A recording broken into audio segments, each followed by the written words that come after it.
Muitas pessoas vivem cansadas, mas não sabem de quê. Dormem, mas não descansam. Oram, mas não ouvem. Caminham, mas sem direção. Você sente dores que nenhum exame explica? Carrega angústias que ninguém compreende? Talvez a batalha não esteja ao seu redor, mas dentro de você. A maioria busca respostas nos lugares errados, em terapias vazias, em conselhos rasos, em distrações passageiras. Mas existe uma guerra secreta acontecendo todos os dias dentro de você, entre o corpo, a alma e o espírito. Poucos percebem isso, poucos sabem como vencê-la. Mas quem entende essa guerra descobre o caminho da verdadeira paz. Há um segredo espiritual escondido nas Escrituras que revela por que você vive em conflito e como sair disso. E não se trata de uma nova técnica ou fórmula mística. É uma chave antiga, sagrada, esquecida por muitos. Hoje, você vai descobrir por que seu corpo grita, por que sua alma chora e o que seu espírito está tentando dizer.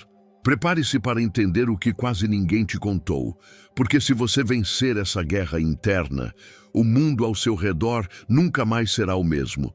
O corpo nunca mente, ele geme, treme, adoece, enquanto a alma tenta manter a pose. Uma dor nas costas que não passa, uma insônia que não se explica, um cansaço que parece pesar toneladas. Tudo isso pode ser a alma tentando esconder o que o espírito já não consegue suportar em silêncio. Há quem tome remédio, mude de cidade, troque de profissão, mas a dor persiste, porque não é apenas física, é espiritual. A Bíblia diz em Provérbios 18:14, o espírito do homem o sustenta na enfermidade, mas o espírito abatido, quem o levantará? Isso significa que há dores que não se curam com repouso. O que muitos chamam de crise de ansiedade pode ser o espírito clamando por socorro. É como um grito abafado vindo de dentro, pedindo para ser ouvido. O problema é que a maioria só escuta quando a dor já virou desespero. Um exemplo claro disso é a história de Elias, o profeta. Após uma grande vitória espiritual, caiu em depressão, fugiu, desejou a morte, se isolou numa caverna. O corpo dele estava cansado, mas o espírito estava esgotado. E o que Deus fez? Não o julgou, não o ignorou. Mandou um anjo com pão e água. Às vezes, é no cuidado simples que Deus mostra que ainda está conosco. Muitos hoje vivem como Elias. Vencem por fora, mas morrem por dentro. Sorriso no rosto, alma ferida. Atendem os filhos, trabalham, vão à igreja, mas à noite choram sozinhos no travesseiro. É o corpo tentando manter a rotina, enquanto o espírito implora por restauração. Deus vê esse cansaço, ele sonda até os suspiros que ninguém mais percebe. O corpo fala por aquilo que a boca não teve coragem de dizer. E o mais perigoso é que a dor física começa a ensinar a alma a desconfiar da própria fé. Por que estou sofrendo se eu oro? Será que Deus me abandonou? Não, Ele não te abandonou. Mas às vezes, Ele permite que o corpo fale para que você pare e ouça o espírito que você deixou de alimentar. Não é pecado estar cansado. Pecado é fingir que está tudo bem quando já se esqueceu de como é sentir paz. O próprio Jesus, em sua humanidade, teve sede, chorou, sangrou. Ele também ouviu o grito do corpo. E foi através da dor que ele nos trouxe redenção. Então, não despreze a dor. Pode ser ela que está abrindo o caminho de volta para o altar. Talvez você esteja vivendo esse momento agora. Seu corpo está dando sinais, mas sua alma ainda resiste. Dores sem explicação, cansaços que não passam, vazios que nem o sono resolve. Isso não é fraqueza, é um chamado, um sussurro divino dizendo: volta para mim. O corpo só grita quando o espírito já tentou falar e não foi ouvido. Mas o que acontece quando deixamos o corpo falar mais alto do que a alma? Quando trocamos o silêncio da oração pelo ruído da autoproteção? É aí que entramos num território mais delicado, onde a alma se torna campo de batalha. E é sobre isso que o próximo passo da jornada nos conduz. Você já se sentiu perdido, desconectado de quem realmente é? e sem saber qual o plano de Deus para a sua vida? A verdade é que você não está aqui por acaso. Deus tem um propósito para você, e eu quero te ajudar a descobri-lo. Por isso, criei 3 e-books que vão transformar sua jornada com Deus. Clique no link no comentário fixado e comece sua transformação agora. A alma é o território onde o invisível se torna decisão. Não se vê, mas se sente. E como se sente? É nela que mora o perdão ou o rancor, a fé ou o medo, o desejo de viver ou o impulso de desistir. Há dias em que a alma parece estar em paz e, de repente, um pensamento basta para despertar a tempestade. Porque nesse lugar íntimo, tudo é campo de guerra espiritual. É como um trono vazio no centro do coração e 2 reinos lutando para ocupá-lo. Um oferece controle, orgulho, vingança. O outro oferece rendição, humildade, graça. Mas o que mais confunde é que a voz do inferno é barulhenta, apressada, cheia de promessas. Já a voz do céu é suave, paciente e exige espera. E a alma, acostumada com o imediatismo da dor, muitas vezes escolhe a pressa e se engana. Por isso, tantas pessoas vivem oscilando emocionalmente. Um dia estão esperançosas, no outro, em ruínas. A alma vai de um extremo ao outro porque está governada por emoções, não por convicções espirituais. Quando a alma não se submete ao espírito, ela vira juiz dos outros e prisioneira de si mesma. Decide com base na mágoa, ama com desconfiança, adora sem entrega. Um exemplo forte disso é o rei Saul, ungido por Deus, escolhido para liderar, mas governado pela alma. A inveja por Davi o consumiu, a insegurança o cegou e o medo o afastou do propósito. Ele tinha a unção, mas perdeu o coração, porque não permitiu que o Espírito comandasse suas emoções. Quantos hoje vivem como Saul, reconhecidos pelos homens, mas distantes de Deus? A alma humana quer respostas, quer controle, mas o Espírito de Deus quer entrega, e é nesse choque que mora a verdadeira batalha. É por isso que Jesus disse: quem quiser salvar a sua vida, perdê-la-á. Mateus 16, 25. Porque a alma que se recusa a se render se perde em si mesma, mas a que se entrega encontra descanso. Em tempos de crise, é a alma que reage primeiro. Se o filho se afasta, se o dinheiro falta, se a doença vem, é ela que grita, se desespera, tenta buscar soluções, mas só o espírito é capaz de ouvir Deus no meio da tempestade. A alma quer fugir, o espírito quer adorar. A alma diz: por quê? O espírito diz: eis-me aqui. Talvez você esteja nesse ponto, cansado de emoções que te traem. Um dia crê, no outro duvida. Um dia ora, no outro desanima. Isso não é fraqueza, é guerra. Mas não se vence essa guerra com palavras bonitas ou frases prontas, só com rendição, só com joelhos no chão e coração rasgado diante de Deus. Mas e quando o espírito tenta falar e a alma não ouve? Quando a voz de Deus se perde no ruído das preocupações, é aí que surge o maior silêncio da vida espiritual. Aquele que vem não de fora, mas de dentro. E é para esse lugar profundo que vamos olhar no próximo capítulo. Gostou do conteúdo e ele fez diferença para você? Clique no Valeu Demais e apoie nosso trabalho. No campo interno da existência, o espírito é o comandante esquecido. Ele não grita, não se impõe, não disputa a atenção. Fala na entrelinha do silêncio, nos instantes em que o mundo desacelera e a alma desarma. Mas quem vive correndo atrás de respostas externas raramente percebe a presença dessa voz que sussurra. O Espírito Santo fala ao espírito do homem, mas só os que se esvaziam conseguem ouvir. Enquanto o corpo busca conforto e a alma quer explicações, o espírito clama por comunhão. Ele não quer alívio, quer aliança. Não busca distrações, busca direção. Mas em uma geração que vive conectada com tudo e desligada de si mesma, essa voz se torna cada vez mais imperceptível. E o mais trágico é que muitos confundem barulho emocional com revelação espiritual.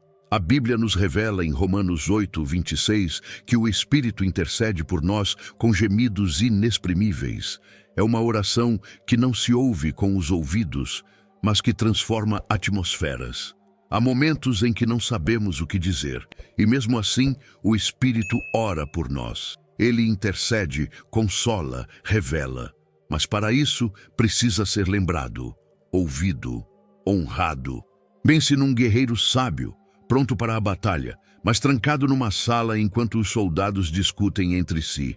É assim que o espírito humano muitas vezes se encontra, pronto para liderar, mas silenciado pela confusão entre corpo e alma. E quando o espírito se cala, o caos se instala, porque o homem perde o eixo e passa a girar em torno de suas próprias emoções. A história de José, filho de Jacó, é um retrato de alguém guiado pelo espírito. Traído pelos irmãos, vendido como escravo, injustiçado na prisão, mas sua comunhão com Deus o mantinha firme.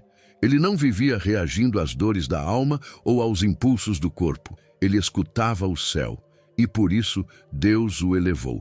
A fidelidade no secreto revelou um espírito inabalável. Hoje, muitos vivem com o espírito adormecido. Vão à igreja, leem versículos, mas não ouvem mais a voz de dentro. Oram com os lábios, mas não com o coração. E o Espírito Santo, esse general de ternura, espera pacientemente que o homem o convide para liderar, porque Deus não invade, ele espera ser desejado. Talvez você esteja nessa fase, em que tudo parece silêncio, em que as orações voltam vazias, em que até a fé parece distante. Mas o que você chama de silêncio pode ser Deus tentando fazer você parar de ouvir tudo para finalmente escutar o que vem de dentro, porque a vitória espiritual não começa fora, começa dentro, quando o espírito desperta. E se o espírito é o general, o que acontece quando ele é ignorado e a alma assume o trono? O corpo paga o preço. E o próximo passo revela como essa divisão interna se torna a maior escravidão do homem. O caos não começa com gritos, começa com silêncios. Silêncios do espírito, abafados pelas decisões da alma.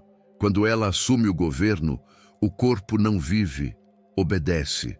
A raiva se transforma em gastrite, o medo vira taquicardia, o orgulho implode os relacionamentos. E o corpo, esse servo inocente, é quem carrega a fatura das guerras emocionais que a alma decidiu travar sozinha. Jesus disse: todo reino dividido contra si mesmo ficará deserto. Mateus 12:25. É exatamente isso que acontece com o homem que se divide entre o que sente e o que crê. Vive em contradição constante. Ora adora, ora acusa, ora perdoa, ora cobra, ora ora e depois esquece. O corpo começa a definhar não por falta de comida, mas por ausência de paz. Pense num juiz que julga causas com base em traumas.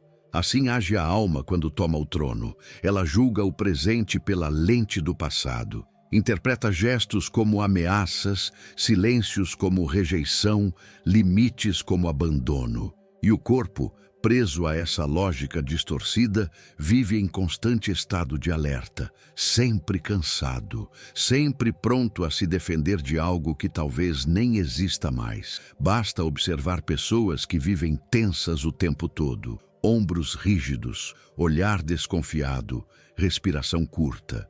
Não é só ansiedade, é um corpo vivendo sob o domínio de uma alma que não confia em ninguém, nem em Deus. Por isso, todo relacionamento vira campo minado, toda palavra vira suspeita, toda promessa, uma ameaça disfarçada. A Bíblia mostra claramente isso em personagens como Caim. Dominado pela ira, ignorou o aviso de Deus. O pecado jaz à porta, e sobre ti será o seu desejo, mas cumpre a ti dominá-lo. Gênesis 4:7. Caim preferiu dar vazão à alma ferida, e o resultado foi destruição. Quando a alma não se submete, ela se transforma em assassina de propósitos. Quantos casamentos ruíram porque o orgulho falou mais alto que o arrependimento? Quantos filhos se afastaram porque o medo foi mais forte que a escuta? Quantos corpos adoeceram porque a alma não soube esperar o tempo de Deus? Quando essa divisão interna se instala, o homem vira um campo de batalha, onde não há vencedores, só feridos. E o mais perigoso dessa divisão invisível é que ela parece normal. Afinal, todo mundo está cansado, todo mundo está sobrecarregado. Mas há uma diferença entre estar cansado e viver escravizado. E se o corpo está sempre pedindo socorro, talvez seja porque a alma esqueceu de se ajoelhar. Mas existe um segredo que poucos conhecem. Uma maneira de alinhar o interior, de restaurar a autoridade do espírito e silenciar a tirania das emoções. São armas antigas, mas ainda poderosas. E é sobre elas que falaremos a seguir. A alma se debate, o corpo se desgasta, mas o espírito tem armas. Armas que não brilham aos olhos do mundo, mas que abalam reinos espirituais. O jejum, a oração e o silêncio, esses três. Poucos os valorizam, muitos os esquecem, mas são os únicos capazes de reorganizar o exército interno. Quando praticados com sinceridade, trazem de volta o governo do espírito sobre o homem inteiro. O jejum não é dieta sagrada, é rendição. É dizer ao corpo, você não manda aqui. Quando alguém jejua, não está tentando impressionar a Deus, mas silenciar a carne para ouvir o céu. Foi isso que Jesus fez antes de iniciar seu ministério. 40 dias de jejum no deserto, vencendo tentações com a palavra. Jejuar é preparar-se para resistir antes que a guerra comece. A oração, por sua vez, é mais que palavras. É o derramar da alma, a exposição da fraqueza, a busca desesperada por direção. É na oração sincera que a alma começa a ser curada. Jesus, no Getsêmani, orou até suar sangue. Não porque não tinha fé, mas porque o peso da obediência rasgava seu interior. Orar é lembrar a alma que há um Pai, e que ainda vale a pena confiar nele. E o silêncio? O silêncio, tão esquecido, tão desprezado. Mas é nele que a revelação desce. O profeta Elias, em sua caverna, ouviu terremoto, fogo e vento. Mas Deus não estava em nenhum deles. Veio então um sussurro suave, e ali estava o Senhor. O silêncio não é ausência de Deus. É o momento em que Ele nos ensina a escutar de verdade. Essas armas espirituais não servem para manipular milagres, mas para restaurar o governo do Espírito. Elas trazem clareza quando a alma está confusa. Elas aquietam o corpo quando a dor insiste. Elas alinham o ser humano com o céu, porque um coração dividido não resiste à pressão dos dias maus, mas um coração em unidade. Esse sim permanece firme. Há histórias de mulheres que jejuaram pelos filhos que haviam se perdido e os viram voltar. Homens que oraram em silêncio no escuro de uma cela e saíram livres por dentro.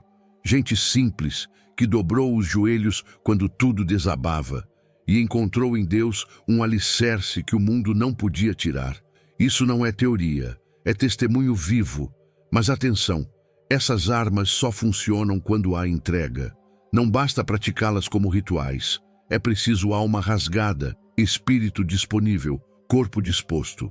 Quem busca respostas imediatas talvez se frustre, mas quem busca comunhão encontrará direção. Porque essas armas não vencem apenas batalhas externas, vencem o maior inimigo, o próprio eu. E quando essas armas são usadas, algo começa a mudar.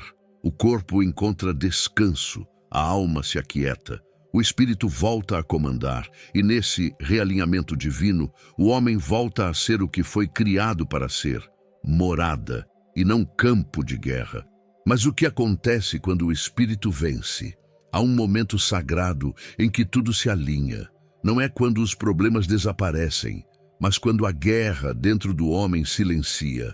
O corpo deixa de lutar, a alma deixa de gritar e o espírito finalmente reina. É nesse instante que o céu toca a terra, não fora, mas dentro, porque a verdadeira paz não depende das circunstâncias, depende de quem está no trono do seu interior. O apóstolo Paulo escreve em Romanos 16:20: "E o Deus de paz esmagará Satanás debaixo dos vossos pés." Note que não é o Deus da guerra, mas o Deus da paz que vence.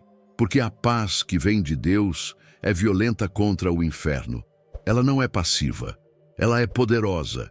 Ela coloca ordem no caos, cura feridas invisíveis, restaura o que parecia perdido.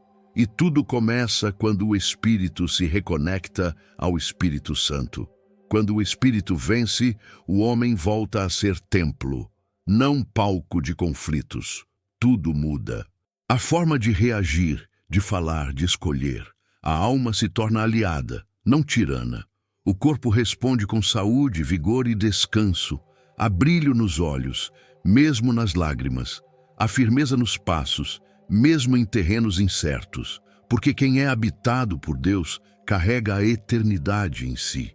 É por isso que alguns, mesmo doentes, parecem estar mais vivos que os saudáveis. E outros, mesmo em luto, carregam consolo que ninguém explica. Eles encontraram esse lugar de governo espiritual. Não é ausência de dor, é presença de Deus. Eles não estão livres das batalhas, mas já não lutam sozinhos. O trono interior foi ocupado, e isso muda tudo. Maria, a mãe de Jesus, foi esse tipo de pessoa. Humilde, submissa, corajosa. Quando recebeu a notícia mais improvável do mundo, que carregaria o Salvador, ela não pediu garantias, apenas respondeu: "Eis aqui, a serva do Senhor." Essa é a resposta de quem tem o Espírito no comando. E por isso, ela se tornou morada literal da glória de Deus. Hoje essa morada não é mais um ventre, é o coração, é o teu espírito. Deus não quer te visitar, Ele quer habitar. Mas para isso é preciso esvaziar os cômodos da alma, onde ainda moram ressentimentos, vícios, vaidades e medos. Porque Ele não divide espaço com os inimigos. Ou é tudo dele, ou não é. E aqui fica a pergunta mais importante de todas. Quem está sentado no trono, dentro de você? Porque a verdadeira guerra espiritual nunca foi sobre demônios no mundo, mas sobre quem governa o seu interior. E se essa guerra terminou, então você está pronto para viver o propósito que o céu reservou. Se não, talvez ainda haja uma batalha a ser vencida, dentro e não fora. Você já percebeu como a guerra interior rouba sua paz, seu sono e até sua fé? Mas agora você já tem as armas. Já sabe onde está o campo de batalha. E mais importante, já ouviu a voz do general que quer governar o seu interior. O que você vai fazer com isso?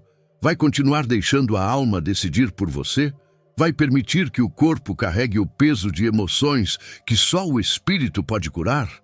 Hoje Deus te chama a voltar ao centro, a alinhar corpo, alma e espírito sob o governo do céu, a se tornar templo e não campo de guerra. Comece agora. Ore, silencie, jejue, peça direção.